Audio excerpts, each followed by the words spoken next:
அதிகமானவர்கள் ஆகிரத்தை மறந்து விட்டார்கள், மௌத்தை மறந்து விட்டார்கள், சக்கரத்தை மறந்து விட்டார்கள், அல்லாஹ்வை, கபரை, நரகத்தை, தண்டனைகளை, நன்மைகளை மறந்து உலகத்துக்காகவே செயல்படுகிறார்கள். துனியாதாரிகளாக மாறிவிட்டார்கள்.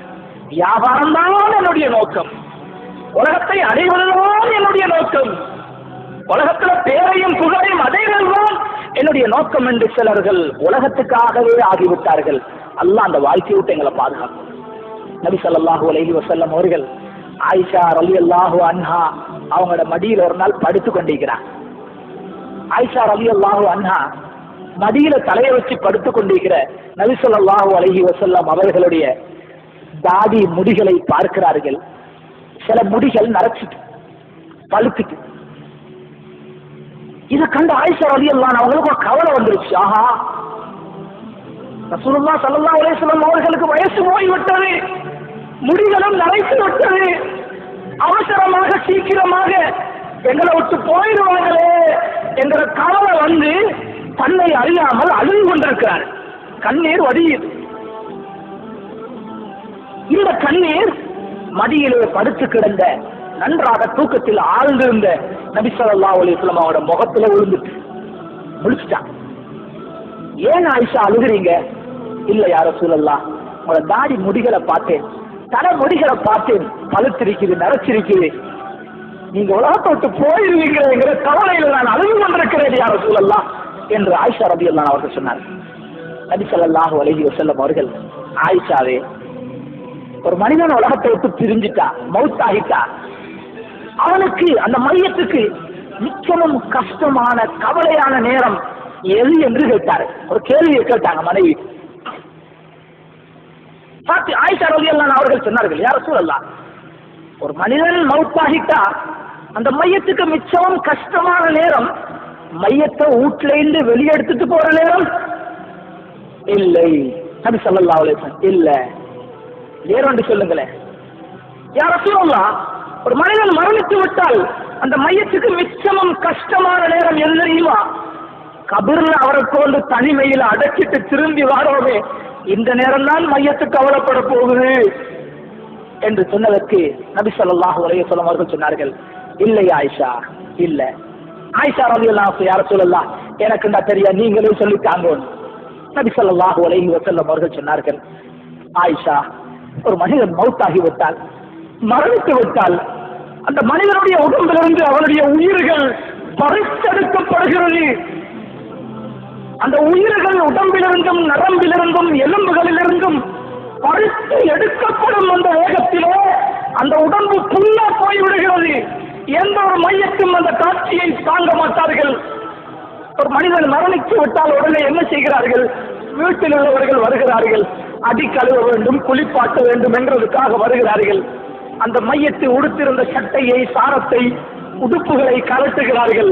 கலட்ட தொடங்கும் பொழுது அந்த மையத்தில் ஒரு சத்தம் வைக்கிறது, ஐயுகள் ராசில், என்னை குளிப்பாட்டுபவனே, என்னை குளிப்பாட்ட வந்திருப்பவனே, இப்பொழுதுதான் என்னுடைய உடம்பிலே உயிர் கலட்டப்பட்டு உடம்புகள் புண்ணா போயிருக்கிறது. என்னுடைய உடம்பிலிருந்து சட்டைகளை கலட்டும் நீ என்னை மெதுவாக நடந்து கொள், தாறுமாறாக கலட்டி விடாதே, என்னை அந்த பக்கம் இந்த பக்கம் போட்டு புரட்டி புண்ணுடம்பை இன்னும் ஒழுக்கப்படுத்தாதே என்று ஒவ்வொரு மையத்தும் கெஞ்சுகிறது. இந்த நேரத்தில் அதிகமாக அந்த மையத்து கவலைப்படுகிறது என்று நபி ஸல்லல்லாஹு அலைஹி வஸல்லம் அவர்கள் சொன்னார். ஒவ்வொருத்தரும் அனுபவிக்கிறோம், ஒவ்வொருத்தரும் மௌத்தாக இருக்கிறோம், ஒவ்வொருத்தருக்கும் இந்த சக்கராத்து வர இருக்கிறது. ஒவ்வொருத்தரையும் குளிப்பாற்றுவதற்காக குடும்பத்தார்கள் வருவார்கள், நம்முடைய சட்டைகளையும் கலட்டுவார்கள். அந்த நேரத்தில் தான் அதை உணர முடியுமே தவிர எவ்வளவு சொன்னாலும் புரிய வைக்க முடியாது. அல்லாஹ்வுடைய நல்லடியார்களே, மையத்து இந்த நேரத்தில் படக்கூடிய கவலை, இந்த வேதனை, அது போடக்கூடிய சத்தம் ரொம்ப தாழ்மையாக கேட்டுக்கொள்கிறது. சத்தம் போட்டு கேட்கிறது தாழ்மையா, புண்ணுடம்பு புண்ணுடம்பு, இதை தாக்கி விடாதே, மென்மையாக மிருதுவாக பூ போல என்னுடைய உடம்பு நடத்தி என்னால் தாங்க முடியாது என்று அவனுடைய குளிப்பாட்டுவனத்தில் கெஞ்சி கேட்டுக்கொள்கிறது. இந்த சத்தத்தை மனிதனையும் ஜின்களையும் தவிர உள்ள உலகத்திலே உள்ள அத்தனை உயிருள்ள வஸ்துக்களும் கேட்கிறது என்று நபி ஸல்லல்லாஹு அலைஹி வஸல்லம் அவர்கள் சொன்னார். அல்லாஹ்வுடைய நல்லடியார்கள், அதை குளிப்பாட்டுவதற்காக சட்டையை கலட்டினதோட தண்ணீரை கொண்டு வந்து வைக்கிறான் மனிதன் குளிப்பாட்ட. இப்பொழுது இன்னொரு தடவை சத்தத்தை அந்த மையத்திடுகிறது. மையத்து வேற யாரையும் யோசிக்க கூடாது. நம்ம ஒருத்தரை என்ன யோசிக்கும்? நான் தான் அது. நான் மரணிக்கும் பொழுது நான் இப்படி சத்தம் விடுவேனே, இப்படி ஒரு நிலைமை எனக்கு உருவாகுமே என்று நினைச்சா இன்னும் லேசாக இருக்கு. அல்லாஹ்வுடைய நல்லடியார்களே, அந்த மையத்தை இரண்டாவது கட்டுகிறது. குளிப்பாட்டுவோனே, நீ தண்ணீரை கொண்டு வந்து வைத்திருக்கிறாய், என்னுடைய உடம்பு புண்ணுணர்ந்து நீ கொண்டு வந்து வைத்திருக்கும் இந்த தண்ணீர் என்னுடைய உடம்பு தாங்காது, அந்த தண்ணீர் சுடுகிறது, கொஞ்சம் ஆற்றிக்கொள், ஐஸ் தண்ணியை போட்டு ஊற்றிடாது, என் உடம்பு தாங்காது, நல்லா சுடு தண்ணியும் போட்டு என்ன குளிப்பாட்டாது, என் உடம்பு தாங்காது, சூடும் இல்லாமல் கடும் குளிரும் இல்லாமல் நடுப்பட்ட சாதாரண தண்ணீரை என்னுடைய உடம்பிலே மெதுவாக ஊற்றி என்னுடைய உடம்பை இறுக்கமாக தேய்த்து விடாது, உயிரோடு இருக்கும் பொழுது என் உடம்பை தேய்க்கிற மாதிரி நான் மௌத்தாகிட்டேன் என்ன அப்படி தேய்க்காது. இது கத்துகிறது. அந்த சத்தம் ஜின்களுக்கும் மனிதர்களுக்கும் தவிர எல்லா படைப்பினங்களுக்கும் கேட்கிறது. நம்ம வீட்டில் ஒரு பூனை இருந்தால் அந்த பூனைக்கும் கேட்கும். அல்லாஹ்வுடைய நல்லடியார்கள், எல்லா மிருகங்களும் கேட்கிறது, எல்லா உயிரினங்களும் கேட்கிறது.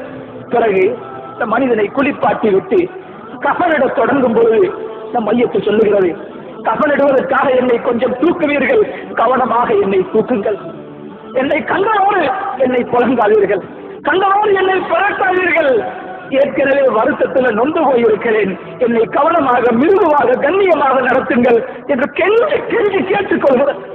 அதனாலதான் குளிப்பாற்ற நேரமும் குடும்பத்தில் உள்ளவங்க அந்த இடத்துல வைக்கணும்.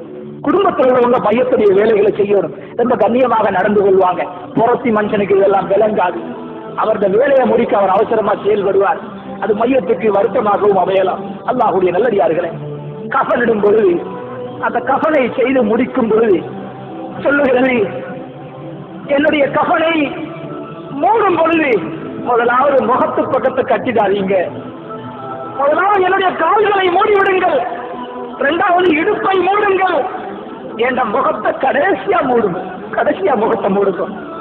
என் குடும்பத்தை நான் ஒருக்க பார்க்கணும், இதுக்கு பிறகு இவங்களை பார்க்க முடியாது, இனிமேல் நான் இந்த முகங்களை பார்க்க உலகத்துக்கு மீண்டும் வர மாட்டேன், கடைசியாக என்னுடைய வீட்டிலிருந்து நான் அல்லாஹ்வை சந்திப்பதற்காக செல்லுகிறேன், கபருக்கு செல்லுகிறேன், என் முகத்தை கடைசியா மூடுங்க, கொஞ்சம் என் பிள்ளைகளை பார்க்கணும், வந்திருக்கிற சொந்தக்காரர்களை பார்க்கணும் என்று அந்த மையத்தில் ரொம்ப பணிவாக சத்தமிட்டு அங்கு இருக்கிறவங்கள்ட்ட கேட்டுக்கொள்வதாக நபி ஸல்லல்லாஹு அலைஹி வஸல்லம் அவர்கள் சொன்னார்.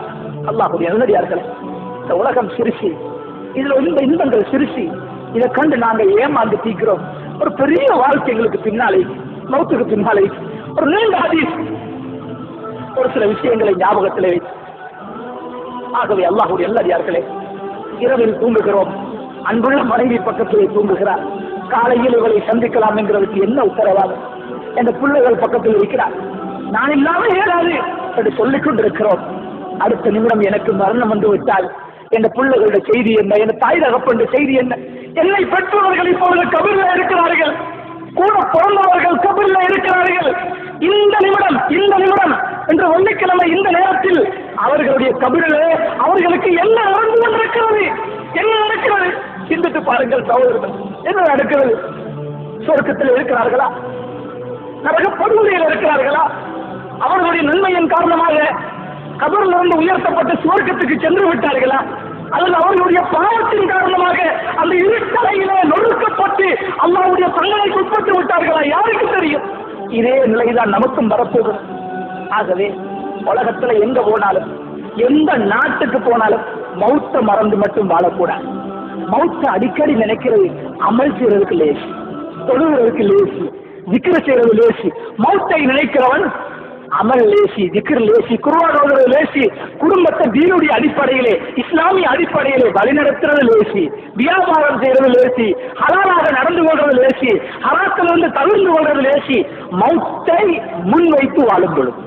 ஆகவே எல்லாரும் அடையவருக்கும் அந்த மரணத்தை அல்லாஹ் நம் அத்தனை பேருக்கும் சாந்தியானதாக ஈடேற்றம் மிக்கதாக ஆக்கி அருள்வானாக. யா அல்லாஹ், எங்களுடைய பாவங்களை மன்னிப்பாயாக, நன்மைக்கு வழிகாட்டுவாயாக, பாவத்திலிருந்து நம்மை பாதுகாப்பாயா. நாம் எல்லாரையும் காத்து கொண்டிருக்கும் அந்த மௌத்தை யா அல்லாஹ், அந்த மௌத்துடைய சக்கராத்தை நமக்கு லேசுபடுத்துவாயாக. சக்கராத்துடைய வருத்தத்தை கொண்டு நம்மை சோதித்து விடாதே யா அல்லாஹ். நம்முடைய உடம்புகள் தாங்காது யா அல்லாஹ். உன்னுடைய அருள் தேவை யா அல்லாஹ். உன்னுடைய கிருபை நமக்கு தேவைப்படுகிறது யா அல்லாஹ். நமக்கு நேரான வழியை காட்டுவாயாக. உனக்கு விருப்பமான வாழ்க்கையை நசீபாக்குவாயாக. நபிகளாரின் வாழ்க்கை வழிமுறைகளை நம்முடைய வாழ்க்கையில் எடுத்து நிறுத்த தௌபு செய்திடுவாயாக. பாவம் செய்பவர்களை பாவத்திலிருந்து பாதுகாத்திடுவாயாக. நன்மைகளை விட்டும் தூரமாக வாழ்பவர்களை நன்மைகளின் பக்கம் நெருக்கி வைப்பாயாக. உலகத்தில் சுவர்க்கத்துக்காக உழைக்க தௌபு செய்திடுவாயாக. உலகத்துக்காக உழைக்கிறோம் யா அல்லாஹ். உலகத்தை கோடி கோடியாக சேர்த்து வைத்திருக்கிறோம் யா அல்லாஹ். ஆகிரத்தை மறந்திருக்கும் நமக்கு நம்முடைய சிந்தனைகளை தூண்டி விடுவாயாக. கபரை, மௌத்தை, மஹ்ஷரை, சுவர்க்கத்தை, நரகத்தை நம்முடைய முன்னால் வைத்து அதற்காக உழைக்கக்கூடிய நல்லடியார்கள் கூட்டத்தில் நாம் அத்தனை பேரையும் மாற்றி அருள்வாயாக. ஆமீன் ஆமீன் யா ரப்பல் ஆலமீன்.